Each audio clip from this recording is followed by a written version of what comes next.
Hey guys, those of you who don't know me, my name is Cody. I'm a tactical instructor with Ground Ready International Training. I just want to make this video real quick, touch on something I believe is kind of a reoccurring issue in this line of work, industry, training, whatever part of it, kind of a generalized, overlooked aspect of the gun community, and that would be physical fitness.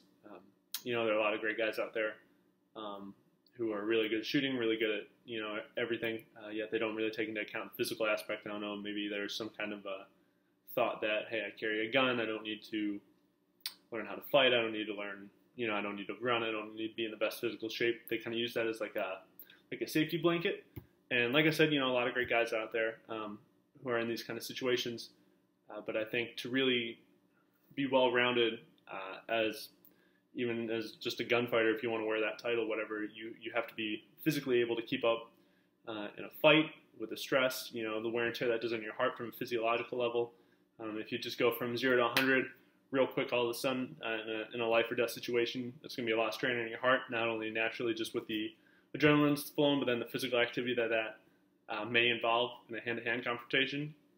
Kind of coming in that cold is just a recipe for disaster. It's not like you just go to a gun store, buy your gun, and then start carrying it, and you're automatically ready. We see those people who get the concealed weapons permit and think that's enough training for them. It's not. You really got to train all aspects, and where that comes into play physically is just taking care of yourself. Anything from healthy diet to healthy lifestyle. Instead of watching that hour of TV when you get home from work, go for a walk. Skip the McDonald's, maybe bake some chicken or eat a salad. Just little changes in our lives that we can do. Find what works for you. You don't have to be Arnold Schwarzenegger. You don't have to be a marathon runner. Find your balance. Find what you like. Yoga, maybe your thing. Maybe lifting, CrossFit, Pilates, cycling. There are so many options out there to keep yourself in good physical condition. The anaerobic and aerobic types of training that you can do, even really fun stuff. You'll see some videos of us training where we throw on part of our kit, or we'll just start running, or we'll do a little hand-to-hand stuff before we shoot, get that blood pumping, keep that adrenaline up. If you have somewhere you can do that, that's great. Highly recommend it. It's a little more realistic, and it's fun too. You don't really realize you're working out when you're just having fun, but all that aspect is going to play into if there is a gunfight, it's really going to end up helping you in the end if you can keep yourself in that physical condition.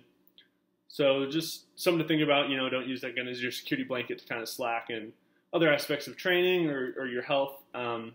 You really got to get that well-rounded attitude and see just how good you can get personally, and you're going to see a huge difference. It's going to be easier to control your breathing, easier to control a stress response if you maintain that peak physical fitness, or at least start working on it. You'll see a huge change, and I think it'll really pay off if you kind of take a step back and look at yourself and your training plan.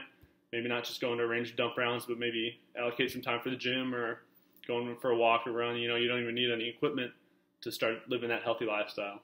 So that's my little spiel. Take it or leave it. Take it for what it's worth. That's just my recommendation from what I've seen. The guys going into things cold who don't spend their off time kind of working on themselves end up behind the 8 ball a little bit, and I really don't want to see that happen to anybody. So train with us, obviously. Love to have you out. But train on your own too. Just do everything you can to be ready for that day that hopefully never comes, but we all know might. So that's all I got to say, guys. Like I said, it's on you. Take it or leave it, but that's my 2 cents.